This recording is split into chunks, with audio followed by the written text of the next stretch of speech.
Hey, welcome back, everybody, to the Roofr Masterclass. I'm your host, Pete, with my co-host, Nick, and we are happy today to have Ty Meredith with us. So welcome, Ty. Hey, how you Excited to doing? have you on. Exciting topic here. Definitely you know, the topic of the hot topic of 2024, I think, here in the roofing industry. Right. Definitely coming on strong here. I know that you've become kind of the unofficial spokesman of it, it seems like, here in the last couple of months. So we're glad to have you, man. Welcome. Yeah, thanks for having me. Yeah, it's exciting. It's definitely fun to see the industry changing a bit. Yeah, for sure. Yeah, I mean, it's definitely something that I think last year is really when I think it really started to show up for sure. We started to see a lot of companies talking approached to get going here about your experience. Like, when did you guys start to get approached by PE, and was it a lot? Were you seeing a lot of interest, and what was that experience like for you guys at MHI? Yeah, so it started about a year and a half ago, maybe 2 years ago. It started trickling in, and then didn't know if it was legitimate or not. And about a year and a half ago, we actually started looking at it, just taking some phone calls. And then a year ago, we actually got with a company and started into the process, signed an LOI. But then, real quick into that process, we realized that it wasn't for us. That path, that particular path. There's a few different paths you can go, and that path for us wasn't what we wanted. So we kind of let that LOI expire, and then we reconvened about 6 months later. So yeah, it's been about 2 years that it's been going on, maybe even more than that. But for us, the last year has been really dove in deep to it. Yeah, it's really interesting. I've been looking myself into it just to kind of learn as much as I can about it. And it is very interesting the number of PE firms, kind of the roofing industry a bit, that have maybe one or two roofing companies that they've rolled into their portfolio. But there are only a few really that have seemed to have gone all in, and built some type of, let's say, shell company or something that's overseeing like maybe their home services division or specifically roofing. But for the most part, it looks like you have a lot of companies that have just, kind of picked up a company here and there. And it definitely doesn't fit with the rest of their portfolio when you start looking at it. So, I mean, I think, like you said, there's a lot out there. So, how do I know if I'm a roofer and I'm getting approached by PE? How do I know which ones I should be looking at, which ones I should maybe, throw up a red flag, have some caution when I'm looking at those? So I think, for us, it was maybe different than others. So I guess it varies in what you're looking for. There's different opportunities within private equity. That opportunity that we took early in the year last year was for a platform. So in other words, it was a new investment company, and they were looking for their first roofing company to come in and kind of set the tone, teach them the roofing industry, be their platform company to then build off of and grow. There's a lot of work and a lot of uplift when you're that person. The guinea pig. So Yeah. yeah, so that's I'm sorry, missed that what you said? The guinea pig. Exactly. Yeah, you're teaching them the industry because they Right. don't know it. They just have money. They see what's happening in the industry and they want to get started.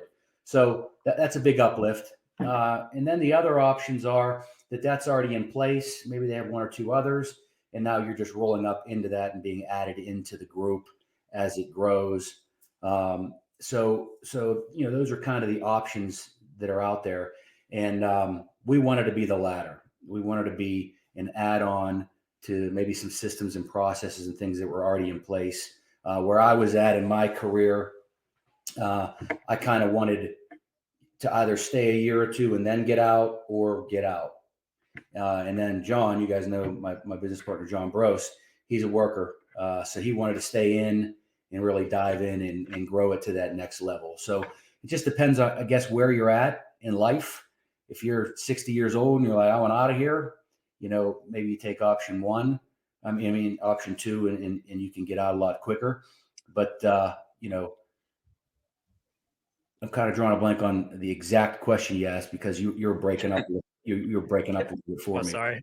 Yeah. Yeah, no, I was just saying, like, is there, when I'm looking, I guess if I'm a roofing company, I'm looking at PE firms, are there things that I should be weary of, right? Like something that throws up a red flag that says like, hey, be careful with these guys, as opposed to, like obviously other potential PE firms that may approach me. Okay. Yeah. So to answer that question, that's easier for me. So for us, it was very important for the culture that we've built, the team that we've built. We have friends, we have family that work for us. It's all of it's our family. So on some of these firms, they're looking to roll up as quick as possible to build a $300 to $400 million, group, and then flip it within a couple of 2 to 3 to 4 year period. That wasn't of interest to us because, again, how do I sell that to my team? Do we lose people with that kind of information that we'd be giving them? We wanted something more long term. So for us, the company that we chose to go with, which is Vertex, they never plan on selling. So it's a long term growth. They're going to basically back the truck up to our company and help it grow exponentially. So I guess it just depends on where you're at. If you're that guy that wants to be out in a year or two, then maybe option one is good for you. But if let's say you're younger, or you're looking for more of a long-term growth for your company, then maybe option two would be a better option for you. And it was for us. We're giving them now opportunities that they would have never had. I shouldn't say never, would have had way later down the line, as we were to grow our company steady. We were growing 35% year over year for the last 5 years. And so it would take a long time to get to a point where we're hiring more general managers for different locations. We're hiring more sales managers. We're growing now. Those opportunities are going to come at a much faster pace. So that's really what was exciting to us, as they take our company from where we were in Pittsburgh and grow it to a $50 million company, and where we were in West Virginia and grow it to a $30 million company. And then we have Fort Myers as well. They want to grow that to over 50 million. So all those opportunities now that our company and our employees will have, in that other option, we didn't feel like they were going to have those same types of opportunities. And I just wanted to leave them in the best possible spot that they could be in. Makes sense. With what we're seeing a lot right now is just like, I don't know, Pete, if you remember this, but your prediction for 2024 was the year of the roll up. So we're off to a cracking start. But what is it about the roofing industry? I have my thoughts that it's people are seeing after COVID that it's recession proof and it's always moving and stuff. But what's the huge interest for PE firms to start hyper focusing on the roofing industry now? Well, like you said, it's retention proof. Lots of, especially the way we go to market, we're buying predominantly retail companies. So when you have a company that has their systems and has their processes and sales presentations in place, that we can take and grow it from X to exponential, that's appealing to us. So when they looked at the HVAC, HVAC was the first one, and plumbing. Mhm. They gobbled up all these HVAC companies, and our company bought an HVAC company in 2019 for $30 million, and they grew that. Now they're at 2.8 billion in just 4 years. So in the same type of industry where it's recession proof, everybody's always going to need a roof. The insurance industry is changing, so they see how profitable. We're all roofers here. We know how profitable the roofing industry can be. And especially if you just come in and make it more efficient and add shared services, and you can just take it to the moon. That's awesome. Yeah, it's really cool to see how it's really changing, and it's opening up a lot of doors for a lot of roofers. So this is really exciting. Yeah, it is. Never thought I'd be here 10 years ago, 12 years ago. When I first started, I thought I'd be just building the business as I go, and someday retire. I wanted to be done earlier, but not this early. It's pretty early. That's awesome. Yeah. So Ty, as you guys went through the process, what did you guys find as some of the most important things that Vertex was looking for when they were looking at MHI as a potential purchase? So we're looking for, again, retail companies that are established. Like for us, we're looking our entry level is about a $10 million company that has systems and processes in place, that has sales managers, that has a GM, that's ready for us to just add a few pieces to really grow it to the next level. Companies that are smaller, that are, when you're at 5 million, you're doing a lot yourself. So you don't have the people in place to really take it and grow. That's a little premature for us. I know there are private equity firms out there that are looking at those size companies, but for us, we really want it to be over that 10 million mark, because you have a lot in place, and your EBITDA and your profit is kind of ready to grow, but also kind of leveled off. At $5 million, your EBITDA might be through the roof percentage wise, because you have no overhead. You don't have the people. Whereas at 10, now you have overhead. Now you have a building. Now you have vehicles. You have, the people in place that you're already paying. So your EBITDA and your profit margins are kind of leveled off to now really grow them. Brings up a good point. I actually saw a really cool hat the other day. I was walking in the city and it said, guy's hat said got EBITDA. And I was like, sweet, I like this. So it was cool. But a lot of people don't know what that is. Yeah. I didn't know what it was until recently. So what is EBITDA and how is it calculated and why is it so important for PE firms? Yeah, I'm not the expert I'm not the expert in that, but it's your profits before depreciation, and that's the term there.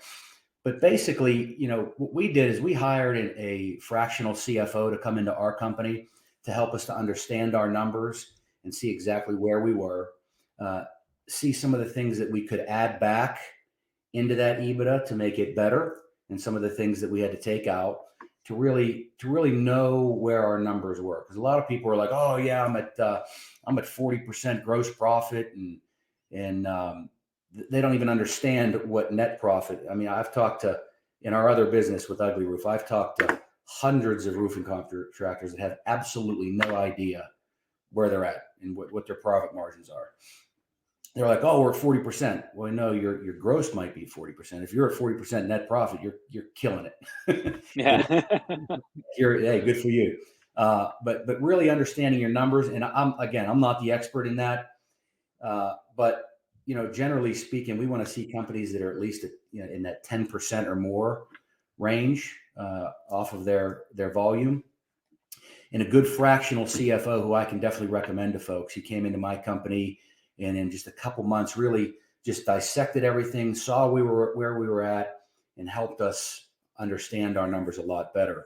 I would definitely recommend that if you're in a position where you want to sell, but let's say you're maybe not ready to sell or you want to sell soon, I would definitely recommend that, just to really know exactly where you're at. Even companies I've talked to that really know their numbers well might not know exactly what their EBITDA is, especially with certain things that get adjusted off and changed and flipped and dipped, so to speak.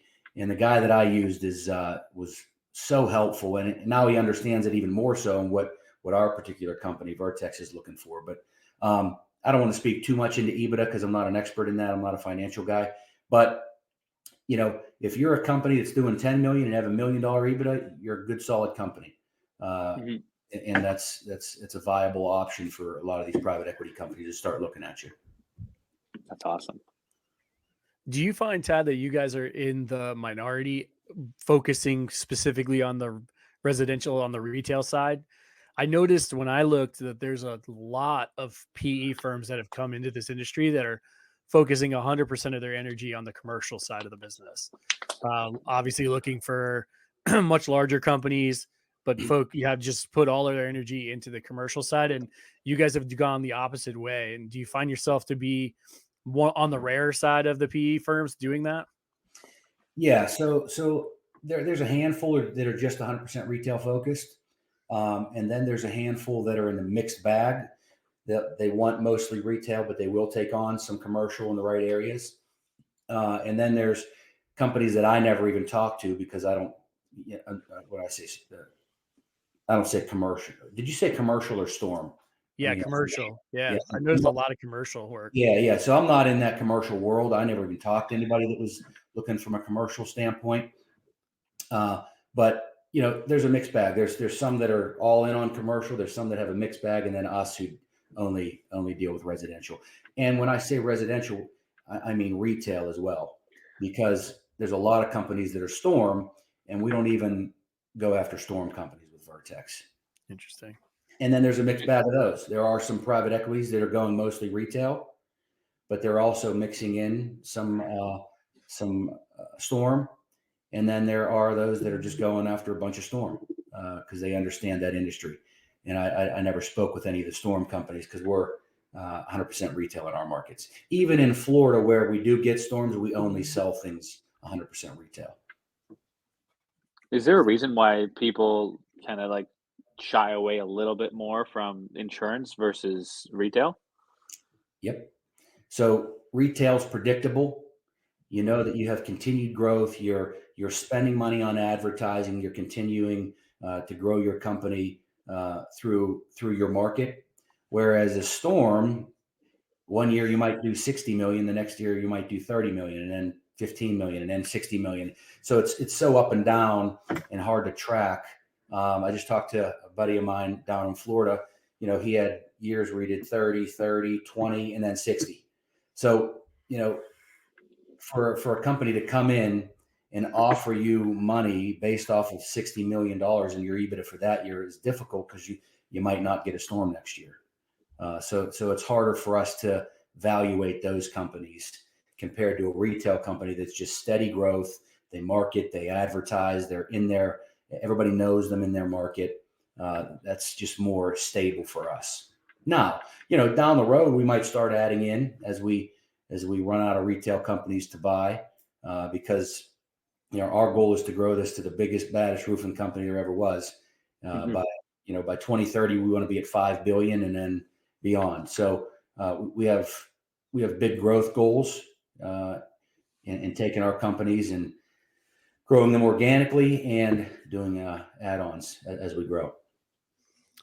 Love it. Yeah, you said something to me along those lines, Ty. You said something to me at IRE that stuck with me in regards to new construction, contractors that do new construction, and how that's kind of looked at the same way from the PE side of being a bit too volatile, right? It's similar to storm. It is. It's, again, if 2008 hits, all of a sudden all that new construction goes away.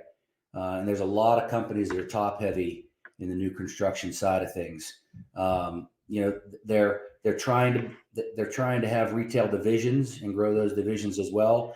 But if we come into a company and they're doing $30 million and 25 million of it is in new construction and they're only doing 5 in retail, for us, that's not a good fit. I don't know if there's private equity companies out there looking to buy new construction companies. Haven't heard of anybody, but I'm sure there could be. It could be down the road. But again, volatile industry.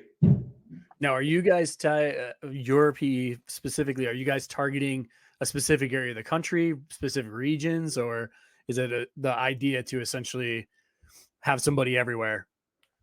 All of them. Yeah, we're going after all of them. But again, there's markets like Dallas and in Denver and these areas that are 99% storm areas. We're not going after those right now. If somebody comes to us and we chat and we find out they're the right fit, then great.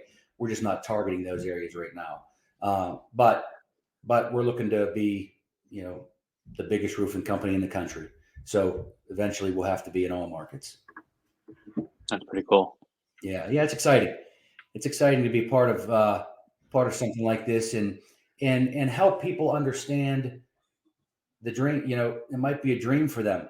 They may have been working hard for the last 10, 15, 20 years, and they just want to be able to pass this on to their, and leave their employees with something beautiful, to be able to grow to that next level, and they don't want to be a part of it, or they do want to be a part of it.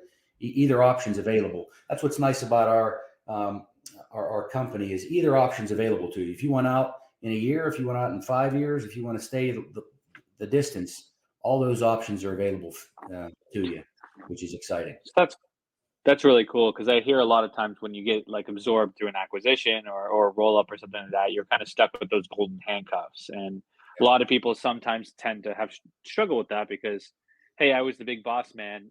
Everything lived and died by me, and now I'm stuck here. My shares are tied up in that, and I got to work with it. So it's cool that you guys offer some flexibility with everything as well. Yeah, I think what's so nice about, because we have long-term plans, you know, when a lot of other companies come in and buy you, they're consumed for that 2 to 3 year period with bottom line Hmm. EBITDA, just they call it Bloody Monday. They're slicing and dicing that comes in and getting rid of the excess fat that might not be needed. Whereas our approach, I mean, we're looking to grow and explode and add. Before I even closed the deal, we hired a new general manager and a new sales manager in a couple of our locations, just looking to grow. And since then, we already hired 5, 6, 7 new salespeople. We have hired, we're just dumping tons of money into advertising to grow it to the next level. We tripled our advertising budget, which is significant to grow. So it's a little bit of a different approach. Whereas some of these private equities are tight on funds because they're just looking to get volume and EBITDA as quick as possible so they can flip to the next buyer. Whereas because we're not selling, we're growing for the future and building on that. So that's an exciting thing that I was able to sell to my people, and they've just, sky's the limit for them now. Yeah, it's really cool. What were some of the things, Ty, what were some of the most important things that they were looking for when they came to you guys? That maybe you could shed some light on, just, some important factors that a roofing company that's potentially looking at a future sale should maybe, take the time to get in line and I guess speak a little bit, I guess, to, what made you guys appealing to them? What was it about MHI that really, kind of hit the nail on the head for Vertex to say, hey, we want you guys, in the portfolio? Sure. So there's two things they look at. They look at your bottom line EBITDA, but then they also look at your people and who can be valuable to them. And I had a feather in my cap. I had JB John Boyce just a machine. The value that he added to our company and is going to add to them in the future is just significant. So they look at people. They look at your company. They look at the systems and processes you have in place. Do you have a sales process? Do you have what's your process with production? What CRM are you using? What marketing are you currently doing, and can we add to that? So, we've spent a lot of time and energy and money on our sales process. We actually teach our sales process to all of our. We own a company called Ugly Roof, which is roof rejuvenation. So we teach that sales process. So we've really fine-tuned that, and it's just a dynamite process that now we're going to be using in different areas of the country for other companies that Vertex has purchased. So we're excited about helping with that. So any value that you can add is a bonus, but again, just having the right people in place and the right processes in place, that you're a legitimate company that can grow from 10 to 20 real quick and can go from 20 to 40 real quick because you have the pieces in place. If you're a smaller company and you're the guy, I mean, there's a local company here. He's got a beautiful $10 million business, but he does 90% of everything. He's a working machine and he is the company. So what are you buying? That one guy goes away and you're not buying much. So, we had quality people in positions in our company as a sales manager or production manager or office manager or HR manager that were, quality people that they can build around. So having those people in place is significant when we're looking at companies. Yeah. So the potential for growth, you would say, is a huge factor. Huge factor. How long have you been in business? Do you have a brand? Do you have a name and a reputation where you're at? Maybe you're just scratching the surface at 10 million, but you've been in business for 30 years and you have a reputation and a brand and you have 700 reviews on Google that are 4.8, 4.9, that we can really capitalize on that brand and that's been in the market for a long period of time. That's that's significant as well. We've been in Pittsburgh. I bought this company 12 years ago, but it's been in Pittsburgh since 1979. So it was real small for the first 30 years. It only did about $500,000, in revenue, but it had a name, it had a reputation, and then we built on that name and reputation and just grew it. So companies like that that aren't just doing 10 million, 15, 20 million in spite of themselves. There are those companies out there too that we've seen just because because they get storms. Now, we won't shy away from a company that is a storm catcher. There's lots of areas, there's lots of pockets in the country they get storms every single year. They're not out chasing storms, but they get them and they capitalize on them, and they're steady. They're steady with their growth and they're steady with their revenue, as opposed to having the highs and lows in big storm markets. I guess the flip side of that question then, Ty, is what changes have you guys seen at MHI since Vertex has come in? Because I think, like you said, obviously that's probably one of the biggest concerns for an owner and for the team is, hey, if we are bought, what happens next, right? Are we all out of work? What, what's gonna happen? So what changes have you guys seen? And I get to talk a little bit to those, and how has the team accepted all of it? So it's been a little unique for us because we own that other company. It was in the best interest that I stay over there and just help them with acquisitions. And John stayed on board. They didn't feel like I'd be focused 100% on MHI because I own these other companies, which is true. So I am out of the company. Actually, I'm there for a couple more months, just helping to make sure things go smoothly. But as far as changes, it's exploding. The shared services is significant. Like, we excel in our sales process and selling. Our guys close on the year, we're at 52%. So we know how to close, right? We know how to get it installed. We installed 97% install last year. So we know those items. There's lots of things we're not good at, like our call center can get better, right? HR, things that we didn't want to do. Maybe even accounting. So those go up into shared services, and we can capitalize on some of the call centers and things that they have in place to make our speed to lead a lot better and help us to grow.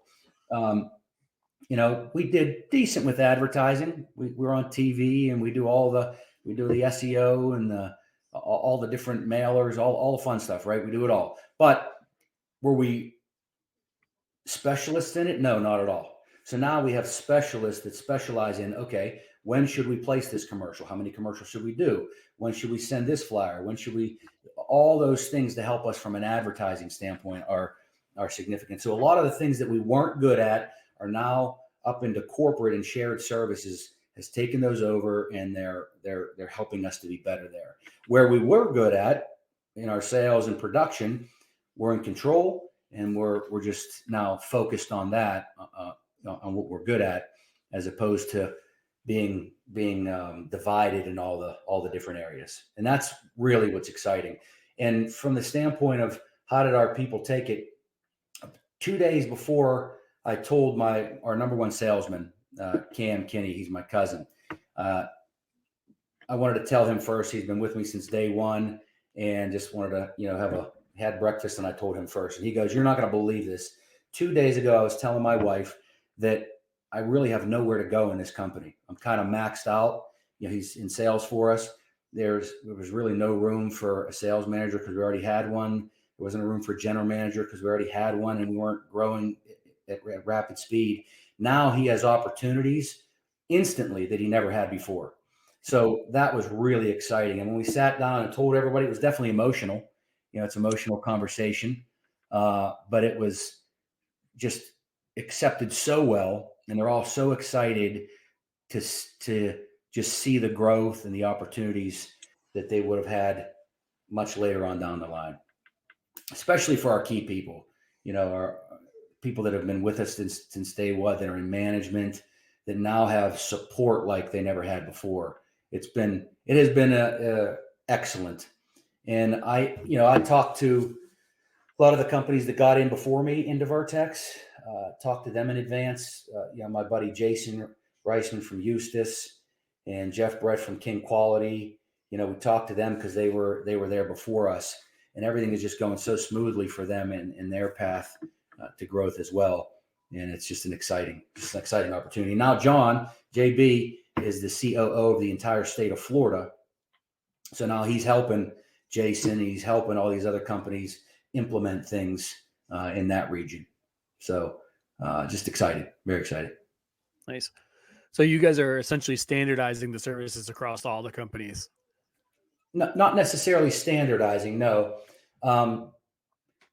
Like we're not saying you have to use this process for sales or this process for production.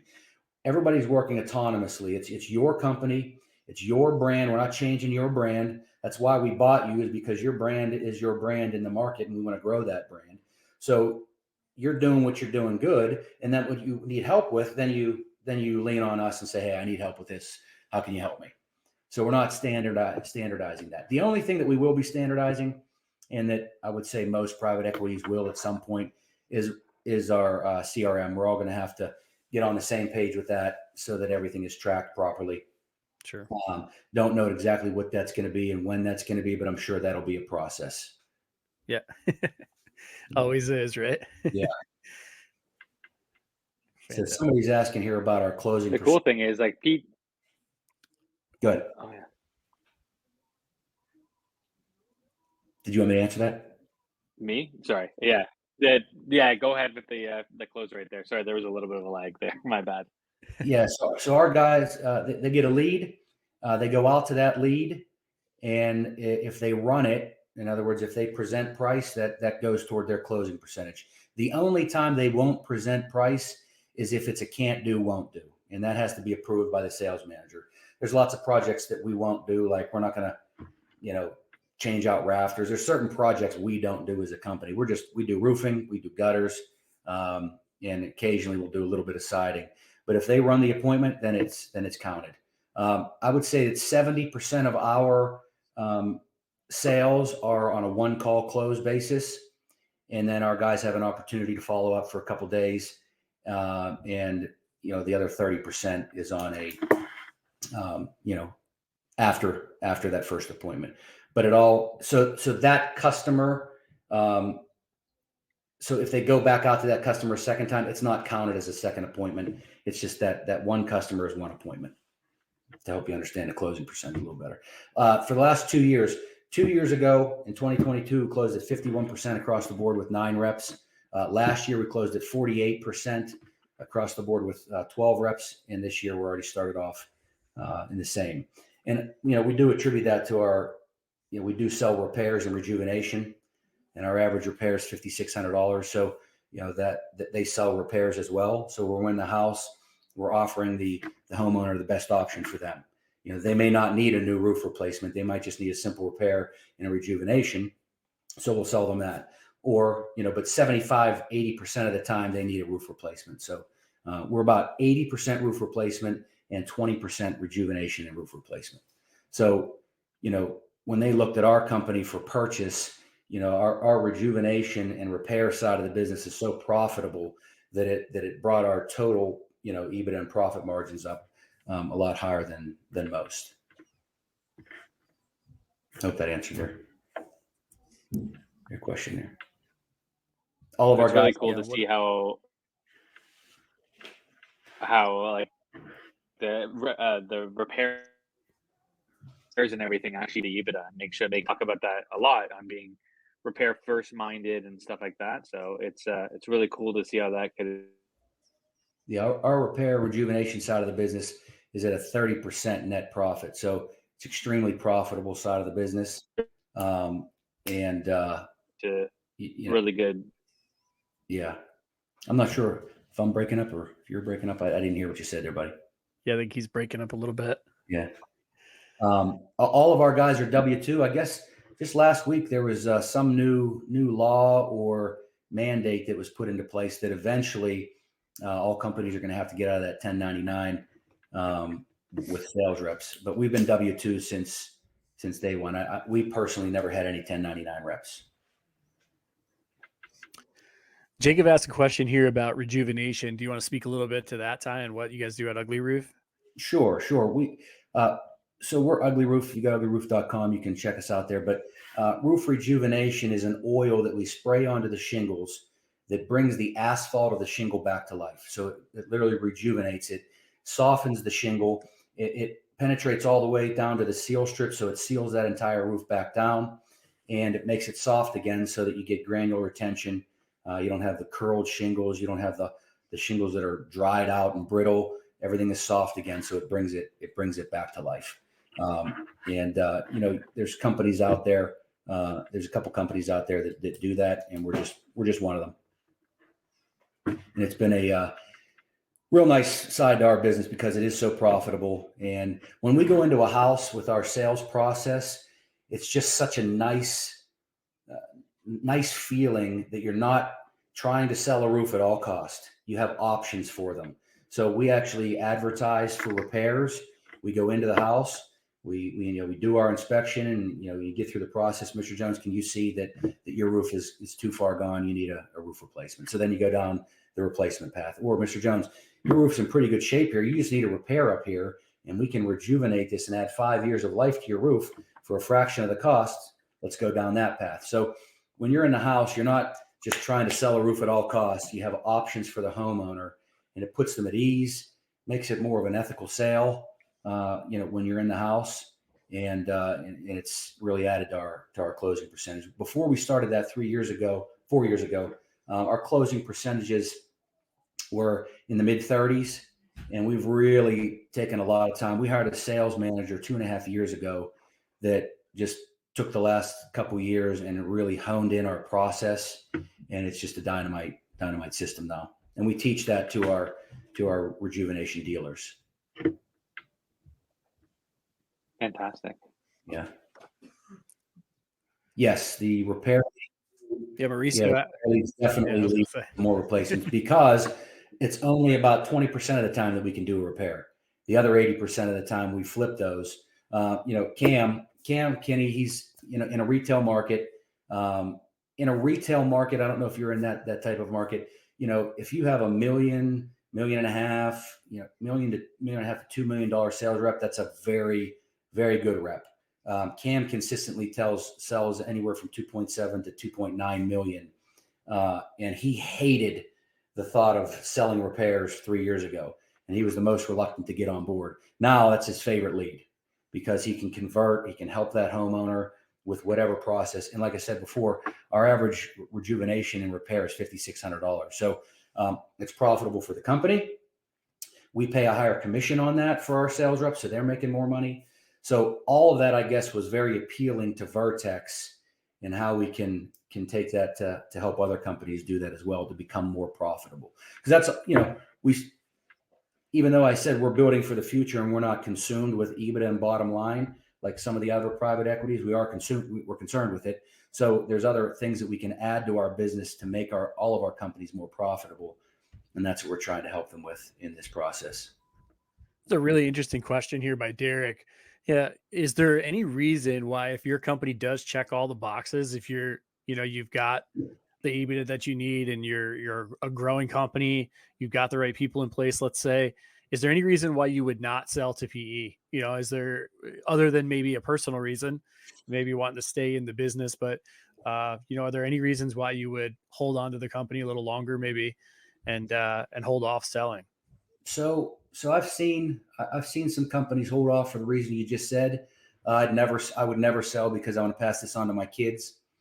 And then I've had conversations with those same people and said, well, you can pass on all this anxiety and all this stress to your kids, or you can pass a lot of money along to them. You take your pick.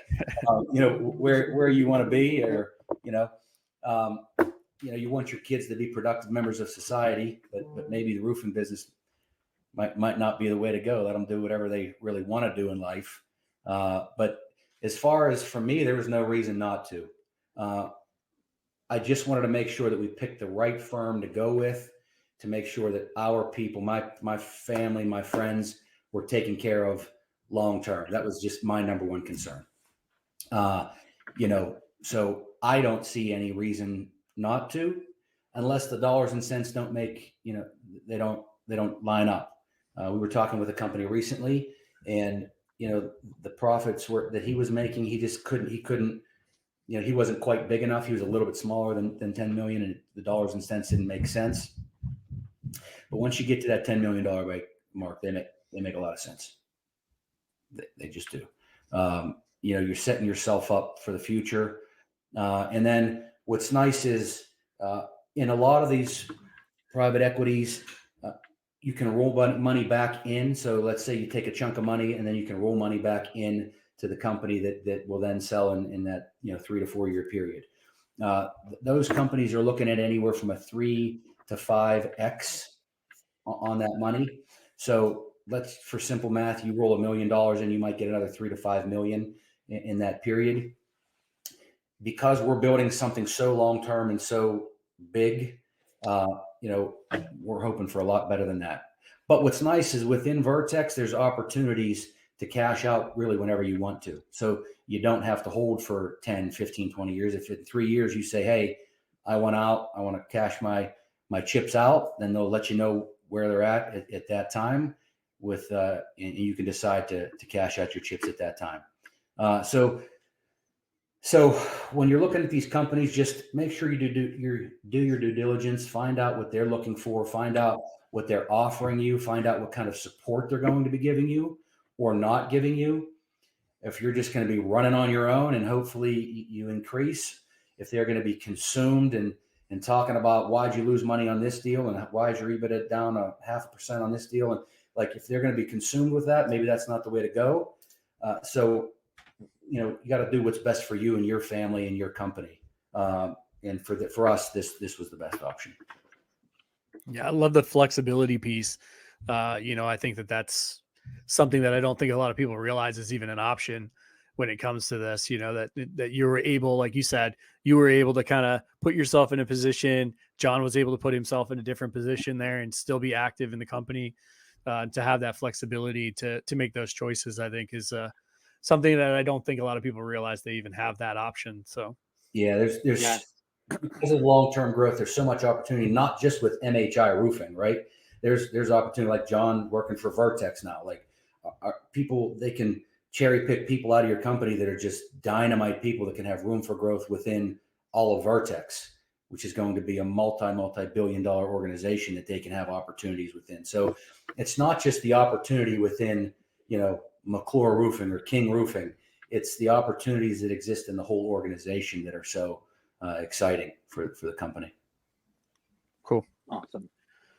I love it. I think Wes has got a question here about EBITDA, asking about what multiples you're seeing in the market currently. Yeah, that's a tricky answer. I don't get involved with those conversations. What I do is I help to find roofing companies that I either know in the industry or that I know through people, bring them to the table, talk about if they're a good fit for us. When I was doing my research, I was seeing multiples as low as 3 to 4 times and as high as 7 to 8 times, just depending on the size of your company, what you have in place, things like that. Low to high, those are the numbers that I saw when I was doing my research. Yes. I guess for the guys that don't know, right? Obviously, you have mentioned them here. Vertex is who you guys closed the deal with, and now that you're working for them, I'll give you a couple of minutes here to just kind of, I guess, tell everybody what you have going on there at Vertex, and kind of explain to them if they're interested. Yeah. About potentially getting in touch with you and seeing what you guys have going on. Yep. So, we've kind of summed it up through this process here, but we're looking for companies that are 10 million plus, that have systems and processes in place, that have built a nice name and brand and reputation that we can now take with you or without you, take your company and just grow it to the next level. If you're at 10 million, we want to grow you next year to 20 million and then to 40 million and then to 60 million. And we can do that by organic growth right where you're at, and we can do green fields around you in cities and just help you grow your companies. But having those systems and processes in place is important, and just finding like-minded companies. We've told some companies no, not of interest. We have to align because we're building such long-term that we have to be like-minded. We have to have the same cultures to a degree in building, and we have to be able to get along with you for the long run, because it's going to be a long road if you plan on staying on. So finding companies that are aligned in retail, that have a good retail model. They can obviously do storm, they can catch storms as they come in, but predominantly a retail model that we can take. And you might say, hey, my sales process is okay, but I'd love to learn your sales process, and we can teach you that process and take you from 30% close rate to 50% close rate. So those are the companies that we're most interested in. And I work with a guy, his name is James Wyatt, is just dynamite. He's the head of our acquisitions. I'm more of just a finder. I help meet with you, find out what you're all about, and then bring you to James and bring you to Raj, and let them take it from there. But it's a very simple process early on. We as a company close real quick. We close generally in 60 days. Wow. Through that process. Yeah. A lot of them are 90 to 120 days. I also have, like I said, Bill Musto's the fractional CFO that I can help you, send him over to you, and he can look at your stuff and see where you need to be and help tweak some things before you go to close. We're 15 deals in with our company, and we have 7 more that we're working on. And every single time that we've closed so far, what we set out in the LOI and agreed to in the LOI in the beginning, that's the number we closed on. We didn't nickel and dime and come back and adjust and change. So we're 15 for 15 with closing on the LOI that we originally agreed upon. So, that's important to me as I talk to companies, helping them understand that. Oh, big time. Got one there. Yeah, Pete, why don't you take it? I think my internet's not the best right now. So No, Wes is just asking if when you say predominantly retail, he said, if you're in a market where you're seeing consistent storms, does that come into play? I think you kind of talked a little bit about it earlier, Ty, where you said, if it's an area where the guys are catching storms, but they're showing consistent growth, that can factor in. You're just not looking at the guys who are potentially chasing storms or who are scattered about the country. Correct. Yep. Correct. So, and if you're selling it, a lot of companies are in storm markets, but they sell at retail. They have a brand, they advertise, they're in the market, they're there, they're grounded, and they capture storms as they come in. That's fine. But if they're selling at retail, 50 to 60% of the time, and then catching storms 30, 40, 50% of the time as they come in, then those are good companies. Yeah, and Derek just said, what are the first steps to get an analysis of your books? And he asked if you could potentially share the contact with him. Would the best thing for him to just reach out to you? Yeah, you can email me there.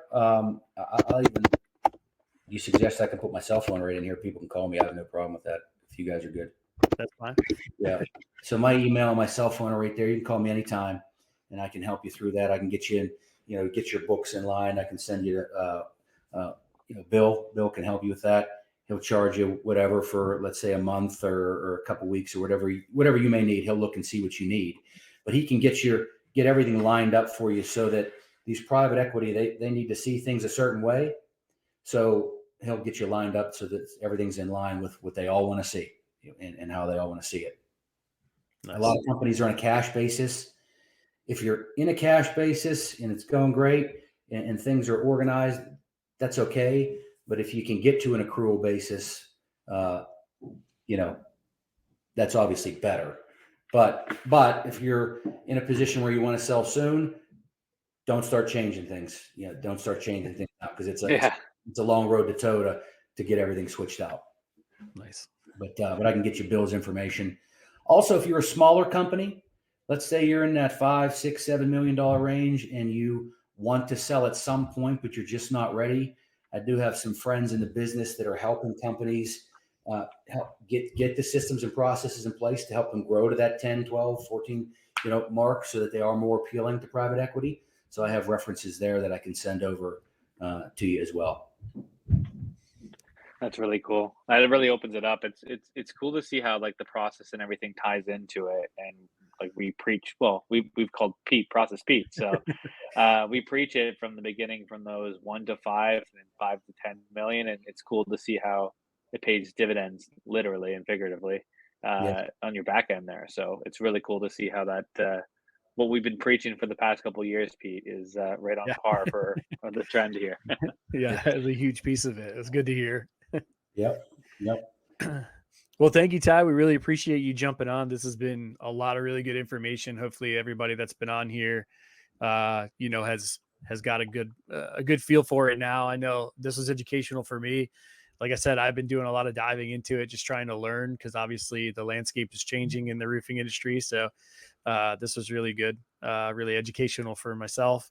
And hopefully everybody else that was on here got a good bit out of it. So we really appreciate you jumping on with us and sharing all your experiences here in the last year or I so. don't have all the answers. I'm still learning too, but it's fun.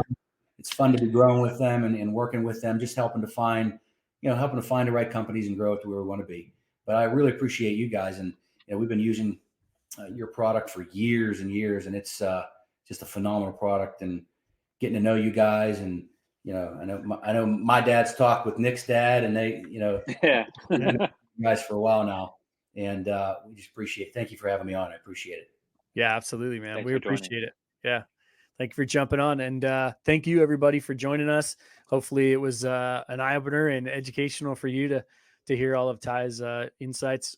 And we look forward to talking to everybody next time on the Roofr Masterclass. Thank you guys. Thank you. Thanks, everyone.